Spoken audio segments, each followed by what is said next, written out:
సమస్యలు వచ్చినప్పుడు కొడుకులు చచ్చిపోతే చచ్చిపోతావా? భర్త చచ్చిపోతే చచ్చిపోతావా? భార్య చనిపోతే చనిపోతావా? రోగాలు వస్తే పోతావా? చచ్చిపోవడానికి పుట్టావా? చచ్చిపోవడానికి నేను పుట్టించానా? చచ్చిపోతానంటావేంటి?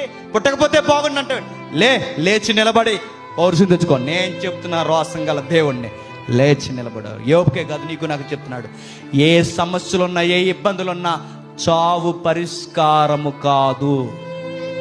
ఏ ఇబ్బందులు వచ్చినాయని మళ్ళీ చెప్తున్నాను, సమస్యల్లో మీ ఆత్మ గౌరవాన్ని తగ్గించకండి.